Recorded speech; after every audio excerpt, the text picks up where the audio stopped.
Eh bien, bonjour à toutes et à tous, mes chers verts et charveuses de YouTube. Bienvenue sur ma chaîne YouTube All Side. Sur cette chaîne, on parle essentiellement de culture, bien autour du sport, de la musique, du hip-hop. Donc, si jamais le sujet t'intéresse, n'hésite pas à t'abonner, active la cloche, les notifications pour être au courant des prochaines vidéos là sur la chaîne, bien entendu. Bon, d'ores et déjà, je vous remercie d'avance, les gars, parce que ça fait extrêmement plaisir. Alors, la vidéo sur Take-Off que j'ai faite est tombée en recommandation. Du coup, j'ai eu un maximum d'abonnés. On est presque 300, donc merci presque aux 300, aux 280 et quelques qui sont abonnés, ça me fait extrêmement plaisir. Merci à tous vos commentaires, j'ai eu le temps normalement de répondre à tout le monde. D'ailleurs, au passage, pour la personne qui m'a demandé le side story sur Auguste Alsina, il sera fait. Je peux pas te dire une date, mais ça va arriver, ne t'inquiète pas. Donc voilà, donc, comme je vous l'ai dit, ça fait extrêmement plaisir. Aujourd'hui, sujet de la vidéo, petite vidéo news. Comme vous le savez, il y a pas mal de choses sur quoi on va parler. On va surtout revenir sur les funérailles de Take-Off, les embrouilles des artistes, enfin pas des artistes, des sportifs avec Nike. Et on va parler aussi des nominations pour les Grammy Awards de cette année. Bon voilà, j'espère que je vous ai mis l'eau à la bouche. Comme vous le savez, intro de légende. Installe-toi confortablement sur ta chaise et sur ton canapé. Et si t'es bien installé et t'es toujours prêt à m'écouter sur ce En nous aïe. Alors, pour débuter cette news, on va parler du joueur Kyrie Irving. Alors, vous le connaissez sûrement, meneur de jeu qui joue actuellement au Brooklyn Nets. Mais bon, si vous suivez la NBA, vous savez que ça fait plusieurs matchs qu'il n'a pas joué. Et je vais vous expliquer pourquoi. Alors, il y a 3-4 semaines en arrière, je crois pratiquement en même temps que Kanye West a pété les plombs. Stop it. Get some help. Il y a eu la fameuse publication qui a un petit peu endommager sa carrière. En fait, il y a plusieurs semaines, Kyrie Irving va faire une publication sur ses réseaux sociaux et il va tout simplement partager la bande-annonce d'un film. Le problème, c'est que le film a été jugé ouvertement antisémite. Et je vous rappelle que quand on est dans le milieu du sport, on prône le non-racisme, la tolérance et la culture du sport des États-Unis est très importante. C'est pas bon pour l'image. Alors, qu'est-ce qui s'est passé pour Kyrie Irving? Dans la foulée, c'est Nike qui l'a appelé. Ils ont dit Coco, hop, plus de contrat. Derrière, c'est la NBA qui a appelé, et notamment par le biais de son équipe, donc les Brooklyn Nets, qui ont tout simplement décidé de le suspendre pour une durée indéterminée. Ce qui est en soi logique. Là, le truc qui est arrivé, c'est que récemment, on a appris que pour que Kyrie Irving puisse revenir donc dans la rotation et puisse rejouer des matchs, il devait se soumettre à plusieurs conditions. La première condition que j'ai trouvée, c'était qu'il devait faire un don de 500 000 $ à une association luttant contre la discrimination. Jusqu'à là, classique. La deuxième, c'est qu'il devait faire des excuses en public lors de la conférence de presse qui suivait juste après donc son acte là, sa publication. Problème, c'est que Kyrie Irving, le jour de la conférence de presse, il a un petit peu dévié la question et il n'a pas du tout présenté ses excuses. Il le fera plus tard sur ses réseaux sociaux, mais malheureusement pour lui, la pilule ne passe pas, notamment pour son équipe, les Brooklyn Nets, qui n'ont toujours pas exprimé le souhait de le faire revenir dans la rotation actuellement. Alors maintenant, je vous pose la question suivante. Pensez-vous que cette affaire va endommager la carrière de Kyrie Irving? Je vous rappelle que à l'époque où il y avait le Covid-19 qui éclatait au grand jour, notamment aux États-Unis, où il y a eu la fameuse bulle en NBA, Kyrie Irving était anti-vax, il a pratiquement pas joué de la saison. Donc il était déjà vu comme le vilain petit canard. Donc niveau image de Kyrie Irving, ça fait mal. Mais en tout cas, force à lui, hein, on n'est pas ensemble. Deuxième sportif que j'avais envie de vous parler, on va parler du joueur Odell Beckham Jr. Et on a appris cette semaine qu'il a porté plainte contre son équipementier Nike. Et pourquoi il a porté plainte? C'est tout simplement qu'apparemment, il réclame la somme de 20 millions de dollars de revenus publicitaires auprès de Nike, car il a honoré des contrats et n'a pas été payé. Derrière, vous savez, Nike a répondu et s'est justifié en disant que la plupart, notamment de ses revenus, venaient des équipements personnalisés, vous savez, les équipements, les t-shirts maillots personnalisés OBJ, mais le problème c'est que apparemment les designs qu'a soumis OBJ à la marque Nike n'ont pas été validés et donc n'ont pas, tout simplement pas été commercialisés, ou plutôt je crois qu'ils ont été retirés à la vente.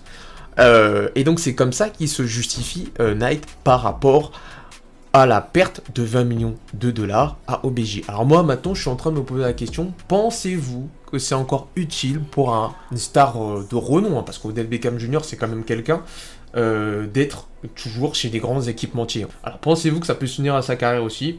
Je ne sais pas, à vous de me le dire en commentaire. Alors, en numéro 4, il y aura pas mal de news, donc accrochez-vous. Déjà en numéro 4, je vais vous parler du film Black Panther 2 qui est sorti. Voilà, Ryan Coogler, T'Challa. Je vais pas vous parler de l'intrigue du film, c'est pas ce qui nous intéresse. Nous, on va se concentrer sur la BO. Travaux de la part de Rihanna, travaux de la part de Burna Boy, mais surtout, allez écouter cette BO. Dessus, comme je vous ai dit, on retrouve pas mal de têtes connues, notamment Future, Thames, E40, Burna Boy, Rihanna. Et le mieux, c'est d'aller regarder le film et d'écouter la BO juste après, parce que franchement, la BO vaut le détour. On enchaîne, on va cette fois-ci aller du côté de la France et on va parler du rappeur Zola. Zola qui nous fait son grand retour sur les réseaux sociaux en utilisant un nouveau morceau qui s'appelle Humber au moment où je vous parle. Donc on est le 18 vendredi, le morceau est disponible sur YouTube et sur les plateformes avec un clip. Et pour ceux qui attendent le nouvel album de Zola, il a confirmé lors de son Bercy qui a eu lieu très récemment que ça allait sortir début d'année 2023. Affaire à suivre. On enchaîne, on a aussi donc Niska qui a annoncé la semaine dernière ou cette semaine, je ne sais plus, je crois que c'est cette semaine, la réédition de son projet Le Monde est méchant. Sur cette réédition, on retrouvera un featuring avec Z et un featuring avec Gazo. Je ne sais pas vous, mais moi j'ai hâte. On continue, toujours du côté français. Chebet va nous teaser un EP qui va sortir aussi le 27 novembre. C'est son premier EP. J'avais déjà très apprécié Welcome to Skyland 2. Là, j'ai hâte d'écouter ce prochain projet. Maintenant, on revient du côté américain. On va parler de NBA Youngboy. On ne l'arrête plus. 4 projets sortis dans l'année, je crois, voire même plus. Il revient avec un nouveau projet, avec Quando Randu. J'ai pas la date de sortie encore. Je crois qu'elle n'a pas encore été annoncée. On a la tracklist. On a d'ailleurs, je crois qu'il y aura un seul featuring pour l'instant, c'est un certain Lil Tim. Un nouveau projet de la part de NBA Youngboy avec Quando Rondo. Et ça arrive très prochainement. On enchaîne aussi 2 rappeurs très prochainement auront le droit à leur biopic. Il s'agit du rappeur Snoop Dogg et de la rappeuse Keisha Cole. Alors, pour Keisha Cole, ça fait très plaisir. Du coup, les gens pourront, voilà, ça va leur permettre un petit peu de découvrir sa carrière. Mais surtout, pour Snoop Dogg, surtout s'il est aussi bien fait que le biopic de NWA lorsqu'il était sorti, ça va être une dinguerie. C'est carrément incroyable, mec. Et je termine ce point numéro 4 en félicitant donc les rappeurs Swidey et Post Malone qui ont à ce jour le morceau le plus titré de l'histoire de la musique aux États-Unis. Je veux parler du morceau Sunflower, extrait de la BO de Spider-Man Multiverse, non je vais dire pas of Madness, les gens de Marvel ils allaient me taper dessus, du dernier film d'animation Spider-Man New Generation je crois, si je dis pas de bêtises. D'ailleurs ça me fait penser que le record précédent c'était le morceau Old Town Road de Lil Nas X en featuring avec Billy Ray Cyrus. Donc félicitations à eux, le morceau est certifié plus je crois de 17 fois platine. Et c'est impressionnant. Alors, en numéro 3, on va parler de la liste des nominés pour les Grammy Awards. Bon, les Grammy Awards, j'ai plus besoin de vous expliquer ce que c'est. Célèbre cérémonie qui récompense tes rappeurs préférés dans plusieurs catégories différentes. Je vais vous mettre la liste des catégories parce que honnêtement, il y en a beaucoup, je vais pas tous les citer. Mais on va surtout revenir sur des faits intéressants. Premier fait intéressant, c'est Kendrick Lamar est le premier artiste de l'histoire à placer 4 albums d'affilée dans les nominés. Et ça, c'est un exploit. D'ailleurs, son dernier projet, à la base, j'étais pas très convaincu. Aujourd'hui, je suis 100% Kendrick Lamar, donc félicitations à lui. La catégorie donc je pense qui vous intéresse le plus, meilleur album de l'année. Alors on retrouve DJ Khaled, on retrouve Future, l'information est passée, Jack Harlow, Pusha T et le dernier c'est Kendrick Lamar, bien évidemment. Je me demande qui aura le trophée. Chacun d'entre eux a sorti un album incroyable. Moi, je pense notamment à Kendrick, à Future et à même Jack Harlow, que j'avais écouté son album. C'était très bien. Donc, on verra bien. Dans la catégorie des nominés, alors j'ai pas la catégorie exacte, mais on a 2 nouvelles nominées qui sont venues d'un petit peu de nulle part, c'est Lato et Glorilla. Alors Lato, ça ne m'étonne pas, elle fait des travaux incroyables, d'ailleurs écoutez du Lato, anciennement vous savez Mulatto, mais c'est ça, c'est encore à la limite, ça me dérange pas, c'est plutôt pour l'autre, c'est pour Glorilla. Glorilla c'est une jeune rappeuse qui vient d'arriver un petit peu dans le game, elle a d'ailleurs, si vous avez suivi le dernier BET Award, elle a fait sensation avec sa performance. Elle a été nominée impressionnant d'ailleurs, sachant qu'elle vient d'arriver. Force à elle. D'ailleurs, écoutez son projet, qui est ressorti récemment, c'était pas mal. Là aussi où je voulais en venir avec vous, c'est qu'on va parler un petit peu de polémique. On a eu pas mal de nominés, mais on a eu aussi surtout des gens qui n'ont pas été nominés. Et je pense notamment à Nicki Minaj, qui n'a été nominée nulle part dans aucune catégorie cette année.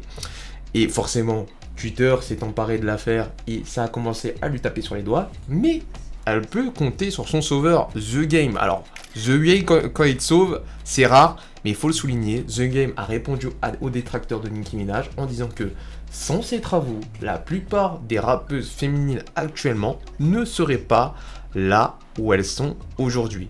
Et je suis bien d'accord avec lui sur ce sujet. Et la deuxième grosse polémique, c'est que tout simplement, une deuxième personne n'a pas été nominée, et ce serait donc là dans la catégorie artistes émergents ou nouveaux artistes, je sais plus comment ils disent ça aux États-Unis, c'est Yeat.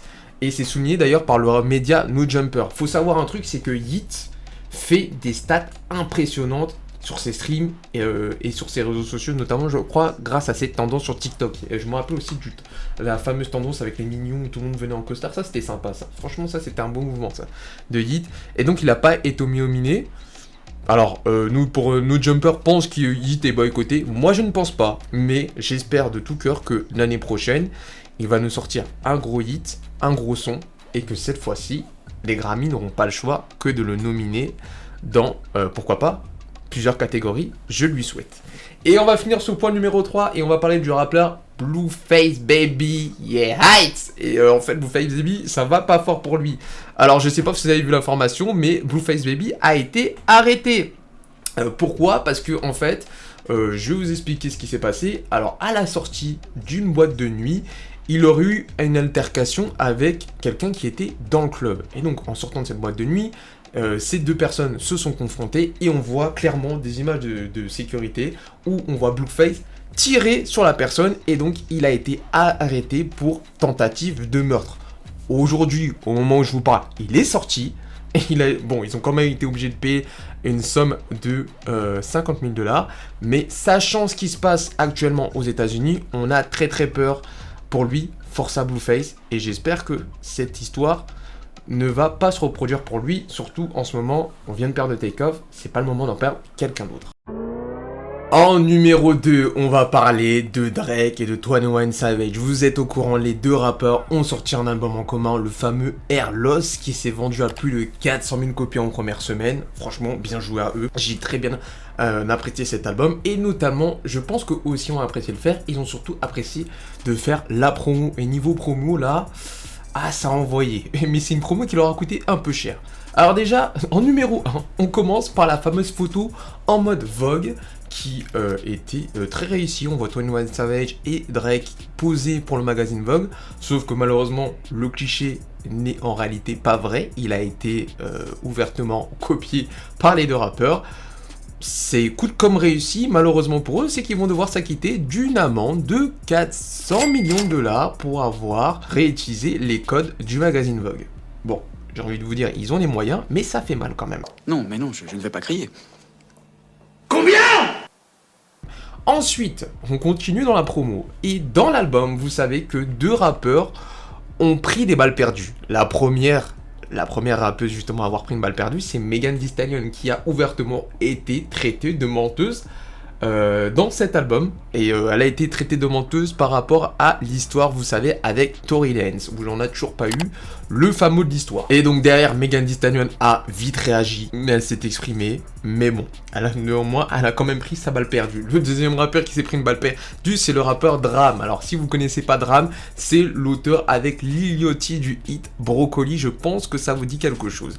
En tout cas, Drame va lui aussi prendre la parole sur les réseaux sociaux et va reprocher à Drake de lui avoir piqué encore une fois un hit. D'ailleurs, ce qui est très marrant, c'est que quelques années avant, où d'ailleurs la carrière de Drame commençait à monter, il me semble que Drake va déjà lui piquer un hit et va se le réapproprier pour en faire un son mainstream. Et je vous avoue que Drame, il l'a un petit peu mauvaise, ça se voit un petit peu sur ses réseaux sociaux. Mais bon, on continue, mais là vraiment, là c'est le clou du spectacle là, pour cette promo. C'est 21 Savage qui a affirmé dans une interview qu'il pouvait littéralement fumer toutes les personnes présentes dans sa catégorie de Freshman XXL de 2016. Alors, il y a du monde, hein. Kodak Black, Denzel Curry, Lee Uzi Vert, il y a du monde. Derrière, vous savez, le premier qui a répondu à cette affirmation, c'est Kodak Black, qui a d'ailleurs insulté 21 Savage et qui lui a rappelé que sans Drake, il n'est personne. Alors, je ne suis pas d'accord avec lui, mais c'est vrai que Drake, niveau stream, ça aide beaucoup. Et le deuxième coup de 21 Savage et le dernier pour cette promo, c'est que récemment aussi, dans une interview... Ah non, c'est pas une interview, c'est dans un clubhouse, je crois. 21 Savage a un petit peu... Alors, c'est pas la face... C'est un petit peu bizarre la façon dont il l'a dit, mais en gros, il aurait... subtilement dit que Nas, aujourd'hui, en termes de rappeur, il serait un petit peu finito. Alors, personnellement, je ne pense pas non plus. Derrière, vous savez que Twitter lui est encore une fois tombé dessus. Et 21 Savage s'est réexprimé par rapport à ça et disait que Nas est encore un rappeur très reconnu et qu'il soutient son travail et que les médias ont réinterprété ses propos pour en faire des gros titres. Bon, même si en vrai, la façon dont il le dit 21 Savage avec la traduction qu'on a eue, c'est un peu bizarre. Mais bon, en tout cas, on peut le dire pour cet album, ça, c'était de la promo comme on aime. En numéro 1, je pense que c'est la news que vous attendez tous, on va parler des fameuses funérailles de Takeoff. Alors, les funérailles de Takeoff ont eu lieu donc le 11 novembre, une cérémonie qui a réuni plus de 20 000 personnes au State Farm Arena à Atlanta. Plusieurs personnalités étaient présentes, il y a eu notamment des performances de la part de Justin Bieber, je crois qu'il y avait Chloé Bailey, Alicia Keys était là, Offset, Cardi B... Quavo, bref, il y avait du monde, Drake, et de nombreuses personnalités se sont exprimées. Moi je pense notamment aussi à Quavo et à Offset qui étaient en larmes. Franchement, qui étaient en larmes, c'était vraiment pas beau à voir, c'était touchant, qui étaient en larmes, en train de se remémorer les derniers moments passés avec Takeoff. Et tout au long de leur enfance. D'ailleurs, juste après, ils ont publié sur leurs réseaux sociaux chacun une lettre assez longue, d'ailleurs, où ils délivraient, si vous voulez, un dernier message à Takeoff. Il y a Cardi B aussi qui a sorti une lettre aussi. Je vous mettrai un lien dans la description, sinon, vous le savez, tac, Instagram, ça se trouve vite fait. Derrière, vous savez qu'il y a pas mal de rappeurs qui ont rendu hommage à Takeoff. Moi, je pense notamment à Gucci Mane et à Lil Boozy qui ont carrément sorti un clip en hommage, un clip et un son, en hommage à Takeoff. Donc voilà, bon, moi je trouve ça un peu bizarre de le remercier comme ça, mais, enfin, peut-être un peu trop tôt, mais ça fait plaisir pour le soutien. Il y a Fat Joe qui a qualifié Takeoff de Run DMC. Bon, vous connaissez Run DMC, c'est le fameux groupe de musique qui a un petit peu révolutionné le hip-hop. Donc il y a Fat Joe qui a comparé Takeoff au Run DMC. Et en tout cas, une chose est sûre. Aujourd'hui, on n'a toujours pas la version officielle. Alors moi, de mon côté, je suis allé traîner sur les réseaux sociaux. J'ai encore d'autres versions qui sont arrivées, on va dire, devant mes yeux et dans le creux de mes oreilles. Je vais pas vous l'énoncer là. En tout cas, dès qu'on a du concret, vous inquiétez pas, on en reparle. Ici, il n'y a pas de problème. Mais une chose est sûre, c'est que la petite sœur de Quavo s'est exprimée et ils mettront tout en œuvre pour retrouver les meurtriers, enfin le meurtrier de Takeoff. Donc, affaire à suivre. Et je voulais quand même terminer ce point numéro 1 avec, comment dire, de bonnes nouvelles. Alors, la première bonne nouvelle, c'est que 2 rappeurs auront le droit à un jour dédié en l'honneur de leur carrière. Le premier rappeur, c'est Lil Baby. Lil Baby, vous saurez, génie d'Atlanta, featuring de partout, le mec est certifié, son dernier album c'est une dinguerie, bon bref, vous connaissez Lil Baby. Pour ses travaux, il a été récompensé, et donc est-ce que j'ai la date exacte? Oui, j'ai la date exacte, donc le 13 novembre, chaque 13 novembre, on célébrera donc le Lil Baby Day. Alors c'est pas le Lil Baby Day, mais ce sera en fait une fête en l'honneur, enfin un jour en l'honneur de la carrière de Lil Baby. Et un autre rappeur aura le droit aussi à son jour de gloire. Bon, malheureusement, il ne pourra pas en profiter puisqu'il est décédé aussi, il y a maintenant un an. RIP, c'est Young Dolph qui aura le droit à son jour dédié, donc pour lui ce sera le 17 novembre. Par contre ce sera un petit peu de manière différente, car le 17 novembre, il y aura plein d'activités qui sera mises en avant par la ville pour rappeler et commémorer la mémoire de Young Dolph, et je trouve que c'est une très bonne initiative, même si, comme Baby, j'aurais préféré que ce soit de son vivant plutôt que de sa mort. Alors voilà, donc je vous laisse là pour cette vidéo, j'espère que ça vous aura plu. Comme dit, n'oubliez pas le like, le commentaire, ça fait toujours plaisir.